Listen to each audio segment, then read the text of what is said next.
Selamat siang semuanya, perkenalkan nama saya Damiati, NIM 2110322414, kelas Agribisnis Pagi F, mata kuliah Ekonomi Internasional, dosen pengampu Bapak Heri Medianto Kurniawan, SPMM.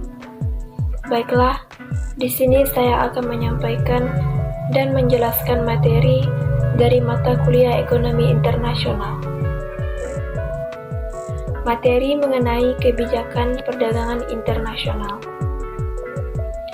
Kebijakan perdagangan internasional adalah berbagai tindakan dan peraturan yang dijalankan oleh suatu negara, baik secara langsung maupun tidak langsung, yang akan mempengaruhi struktur, komposisi, dan arah perdagangan internasional negara tersebut.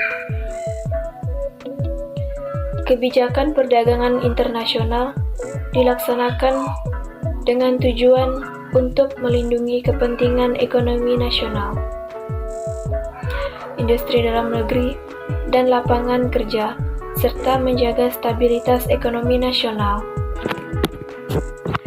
Dalam perdagangan luar negeri, konsep proteksi berarti usaha-usaha pemerintah yang membatasi atau mengurangi jumlah barang yang diimpor dari negara-negara lain dengan tujuan untuk mencapai beberapa tujuan tertentu dalam pembangunan dan kemakmuran perekonomian negara tersebut. Banyak negara besar mendukung perdagangan bebas didasari keuntungan komparatif akan meningkatkan kesejahteraan secara global. Konsep dan dukungan ini diungkapkan dalam kesepakatan perdagangan multilateral. Semangat perdagangan bebas dibayang-bayangi oleh pemberlakuan atau pembatasan perdagangan. Banyak negara-negara yang telah mengidentifikasi sektor-sektor ekonomi yang perlu dilindungi. Proteksi untuk komoditas pertanian lebih banyak dibandingkan terhadap komoditas industri. Argumentasi bagi pemberlakuan globalisasi. Secara teoritis, perdagangan bebas mengarah pada produktivitas dan pendapatan tinggi bagi produsen, dan sociality yang lebih tinggi bagi konsumen. Perdagangan bebas mengoptimalkan penggunaan sumber-sumber memproduksi barang melalui spesialisasi. Utilitas konsumen maksimum karena harga barang dalam perdagangan bebas lebih rendah. Perdagangan bebas mendorong adanya persaingan antar negara, sehingga menjadi lebih efisien daripada isolasi. Adanya persaingan sempurna, memenuhi kriteria Pareto optimal. Alasan dilakukannya pembatasan perdagangan. Yang pertama, dengan mengurangi atau membatasi impor devisa, dihemat barang dan uang dinikmati di negara sendiri. Melindungi pasar sendiri hanya bagi produsen domestik, bisa berakibat pemanfaatan sumber daya domestik tidak efisien. Yang ketiga, dengan menyamakan harga domestik dengan harga impor, memungkinkan produsen domestik bersaing dengan luar negeri, tetapi akan mengeliminasi persaingan internasional. Yang keempat, menciptakan kesempatan kerja pada industri domestik. Yang kelima, mengurangi defisit neraca perdagangan. Adapun beberapa tujuan penting dari proteksi. Yang pertama, mengatasi masalah deflasi dan pengangguran.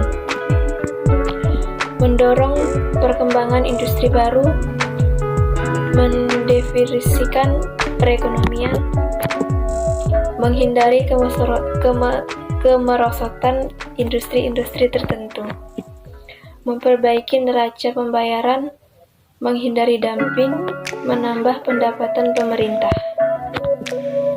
Salah satu kebijakan yang sering dilaksanakan adalah pembatasan perdagangan melalui kebijakan tarif dan non-tarif. Bea transit, pajak atau bea yang dikenakan terhadap barang-barang yang melalui wilayah suatu negara dengan ketentuan bahwa barang tersebut sebagai tujuan akhirnya adalah negara lain. Pengekangan ekspor secara sukarela adalah suatu bentuk pembatasan kuota atau jangkauan atau tingkat intensitas hubungan perdagangan yang dikenakan oleh pihak negara pengekspor, bukan oleh pihak pengimpor. Konsep ini mengacu pada kasus di mana negara pengimpor mendukung atau bahkan memaksa negara lain mengurangi ekspornya secara sukarela dengan ancaman bahwa negara pengimpor tersebut akan melakukan hambatan perdagangan yang lebih keras lagi. Kebijakan ini dilakukan berdasarkan kekhawatiran akan lumpuhnya sektor tertentu dalam perekonomian domestik akibat impor yang berlebih.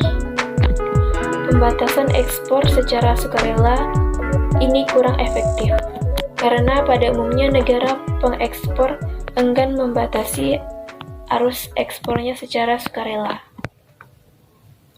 Pembatasan ekspor ini justru membebankan biaya yang lebih mahal bagi negara pengimpor karena lisensi impor yang bernilai tinggi itu justru diberikan pada pemerintah atau perusahaan asing. Baiklah, sekian penyampaian materi mata kuliah Ekonomi Internasional dari saya. Mohon maaf jika